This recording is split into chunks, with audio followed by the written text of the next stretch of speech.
여러분, 혹시 이런 경험 있으신가요? 예전엔 가볍게 들 수 있었던 물건이 요즘은 조금 더 무겁게 느껴지고 계단 한 층만 올라가도 허벅지가 뻐근하면서 예전 같지가 않네 하고 한숨이 나오는 순간들 말입니다. 나이가 들면서 근육이 조금씩 빠지는 건 자연스러운 변화지만 문제는 이 변화가 단순히 힘이 약해지는 것에서 끝나지 않는다는 사실입니다.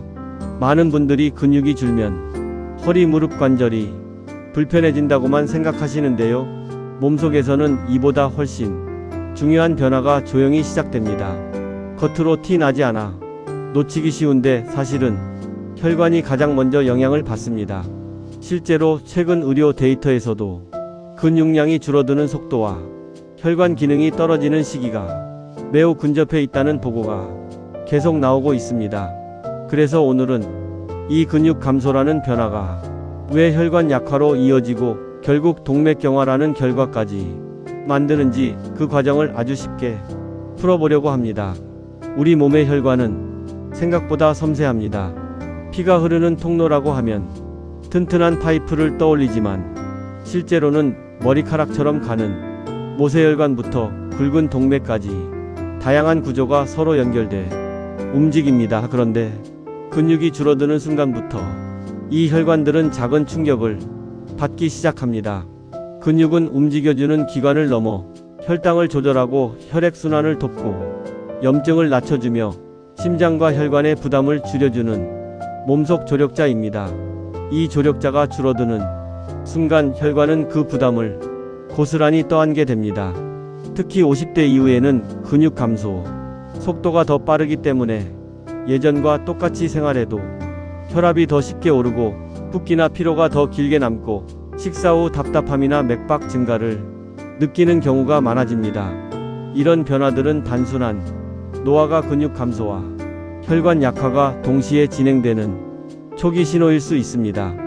오늘 영상에서는 이 변화를 가볍게 넘기지 않고 몸속에서 어떤 일이 벌어지는지, 왜 근육 감소가 혈관을 흔들어 놓는지, 그리고 지금부터 어떻게 회복할 수 있는지를 차근차근 이야기해 보겠습니다.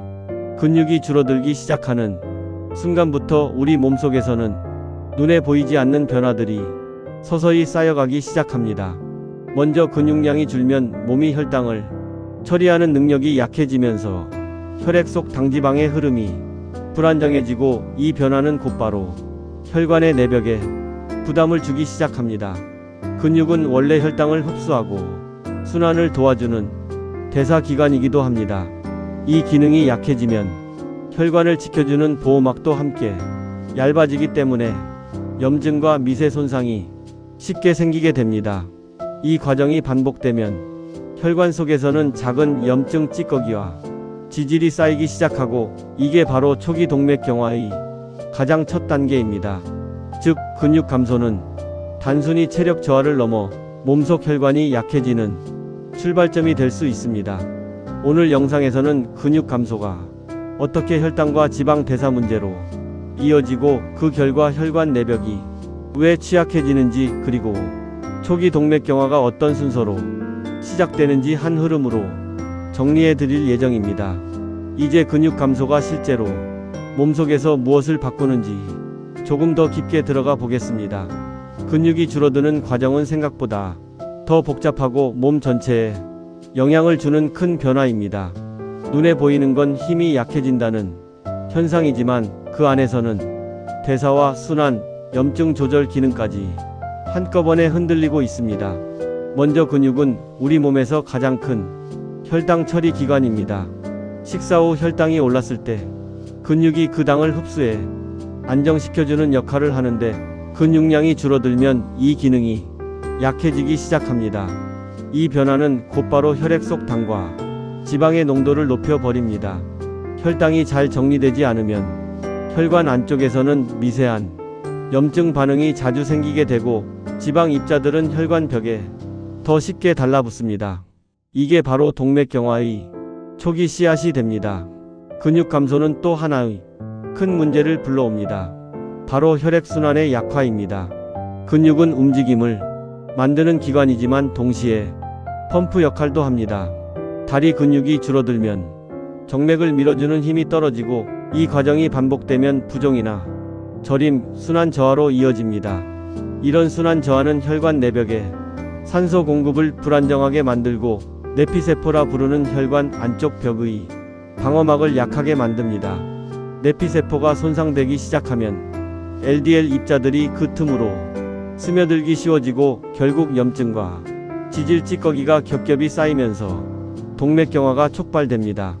여기까지가 의학적인 설명이라면 이제는 실제 사례를 하나 들어볼게요. 70대 초반 남성 환자 한 분은 평소 특별한 지병 없이 지내셨지만 최근 들어 왜 이렇게 피곤하지?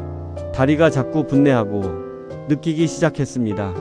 검사 결과 근육량이 또래보다 뚜렷하게 줄어 있었고 혈관 탄력도는 예상보다 더 크게 떨어져 있었습니다. 혈압과 혈당은 크게 높지 않았지만 근육 감소가 혈관 기능 약화를 끌어내고 있었던 전형적인 경우였습니다.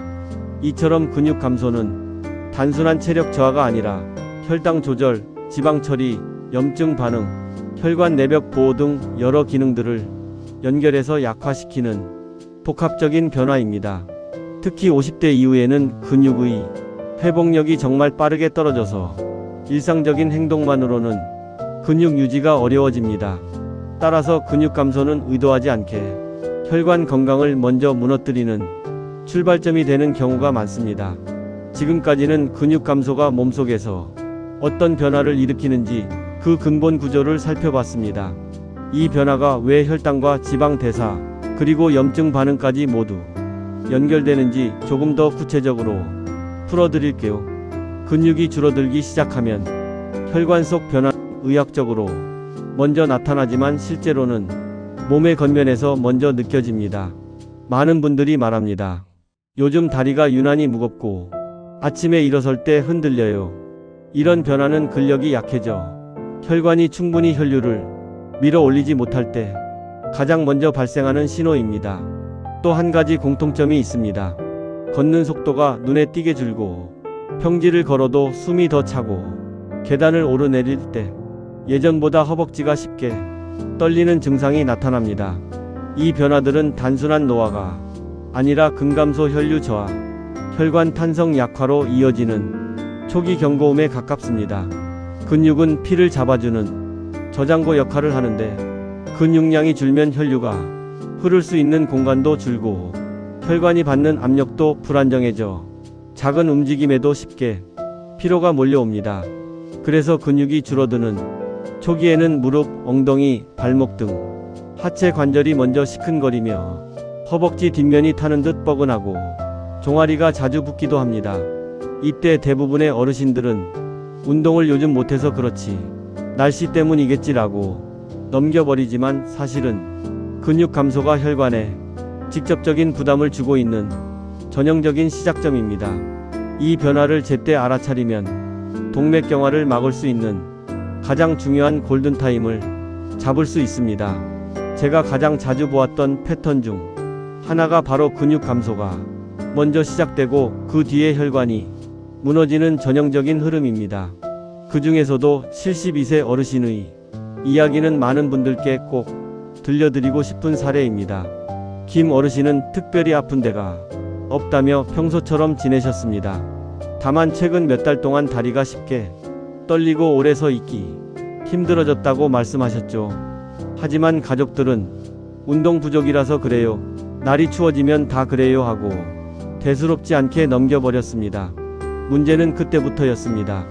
걷는 보폭이 점점 줄고 평지를 걸어도 숨이 자주 차기 시작했습니다. 무릎 아래가 유난히 붓고 저릿한 느낌도 자주 찾아왔습니다. 병원에 오셨을 때 검사를 해보니 허벅지 근육량이 또래 평균보다 20% 이상 줄어 있었고 혈관 내피 기능 검사에서는 탄성 저하가 이미 진행되고 있었습니다. 더 충격적이었던 건 혈관벽 안쪽에 미세한 플라크가 형성되기 시작한 상태였다는 겁니다.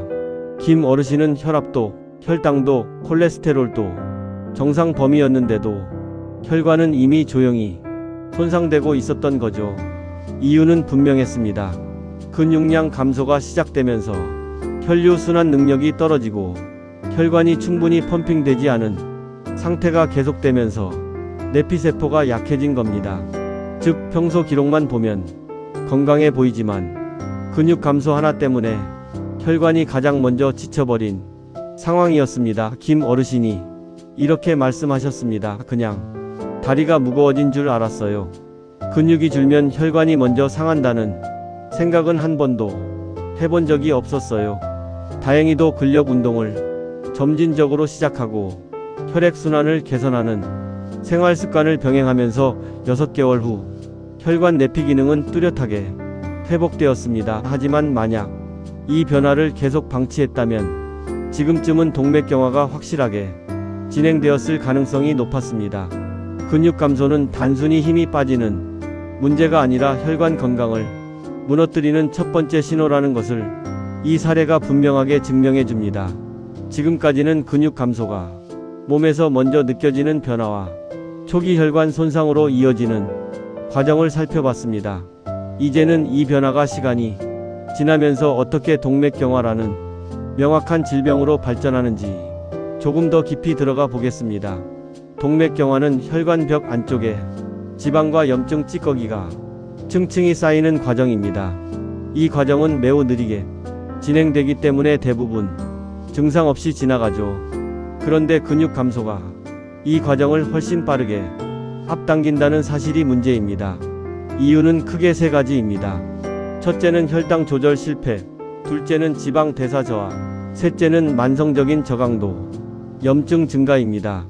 먼저 혈당 조절 문제입니다. 근육은 혈당을 가장 많이 사용하는 기관입니다. 따라서 근육량이 줄면 식사 후 혈당이 오래 머물며 혈관벽 안쪽을 계속 자극하게 됩니다. 혈당이 오래 높은 상태는 혈관 내피세포를 약하게 만들고 혈관을 끈적한 환경으로 바꾸어 LDL 입자가 쉽게 달라붙는 조건을 만듭니다. 둘째는 지방 대사의 문제입니다. 근육이 활발할수록 지방이 잘 타고 에너지로 바뀌는데 근육 감소는 이 연소 기능을 크게 떨어뜨립니다. 그 결과 혈액 속 지방이 늘어나고 이 지방들이 혈관벽에 붙어 플라크의 재료가 됩니다. 특히 중성지방이 높아지면 LDL 입자도 더 작고 위험한 형태로 변해 혈관벽 깊숙이 침투하기 쉬워집니다. 셋째는 염증 문제입니다. 근육은 항염 작용을 하는 사이토카인을 분비하는데 근육이 줄면 이 항염 기능이 급격히 약해지며 몸 전체의 염증 수준이 조금씩 올라갑니다. 이 저강도 염증이 혈관벽을 지속적으로 자극하면 내피세포는 회복할 시간을 잃고 조금씩 파괴되기 시작합니다. 이 손상 사이로 지방 찌꺼기가 들어가면 플라크는 더 단단하고 두껍게 쌓이게 됩니다. 이 과정을 1~2년 동안 조용히 반복하면 혈관은 겉보기엔 멀쩡해 보이지만 내부에서는 이미 좁아지고 단단해져 유연성을 잃습니다. 이때 가장 많이 나타나는 신호는 심한 피로감, 짧은 호흡, 가벼운 어지럼증, 다리 저림, 보폭 감소 등입니다. 하지만 사람들은 대부분 이 증상을 나이, 날씨, 컨디션 탓으로 돌려 놓치는 경우가 많습니다. 실제로 혈압이 정상이어도 근육량이 적은 분들은 동맥경화 진행 속도가 훨씬 빠른 경우가 많습니다. 그만큼 근육이 혈관을 지켜주는 가장 중요한 방패 역할을 하고 있다는 뜻이기도 합니다. 결국 근육 감소는 혈당 지방 염증이라는 3개의 축을 동시에 악화시키며 혈관 내부의 동맥경화의 길을 만드는 첫 단추를 끼우는 셈입니다. 근육과 혈관을 동시에 지키기 위해 지금부터 현실적으로 실천할 수 있는 핵심 루틴을 정리해 드리겠습니다. 지금까지 우리는 근육 감소가 혈관을 어떻게 약하게 만들고 동맥경화의 출발점이 되는지 차근차근 살펴봤습니다. 이제부터는 실제로 몸을 되돌릴 수 있는 방법을 정리해 드리겠습니다. 복잡하지 않고 누구나 지금부터 적용할 수 있는 핵심 루틴입니다. 첫 번째는 하체 근육을 되살리는 저강도 스쿼트입니다. 의자에서 일어섰다가 천천히 앉는 동작을 10회씩 하루 3세트만 해도 허벅지 엉덩이 근육의 반응이 빠르게 돌아옵니다. 혈관 펌핑력도 함께 강해지는 효과가 있습니다. 두 번째는 종아리 펌핑입니다. 벽을 잡고 까치발을 10초 유지한 뒤 내리는 동작을 15회 반복하면 다리 정맥의 순환 흐름이 빠르게 살아납니다. 이 동작은 부종절임 냉증 완화에 특히 도움이 됩니다. 세 번째는 혈관을 보호하는 느린 호흡 습관입니다. 5초 들이마시고 5초 내쉬는 호흡을 2-3분만 반복해도 교감신경이 안정되고 혈관벽의 긴장도가 낮아집니다. 이 습관은 혈압 변동을 줄이는데도 매우 효과적입니다. 네 번째는 단백질 섭취입니다. 근육의 재료가 되는 단백질은 매 끼니 손바닥 한 장 크기만큼 챙기는 것이 중요합니다. 특히 아침 단백질이 근육 유지에 큰 역할을 합니다. 다섯 번째는 일상 속 일어서기 루틴입니다. 30분마다 일어나 가볍게 두세 걸음만 움직여도 혈당 안정과 혈액순환 개선에 큰 도움이 됩니다.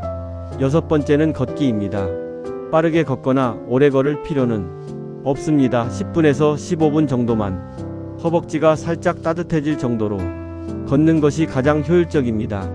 지금 말씀드린 루틴은 평범해 보이지만 근육과 혈관을 동시에 되살리는 가장 확실한 방법입니다. 여러분이 오늘부터 이 작은 루틴들을 시작하면 근육의 회복 속도는 생각보다 빠르게 돌아옵니다. 혈관의 탄력도 다시 살아날 수 있습니다.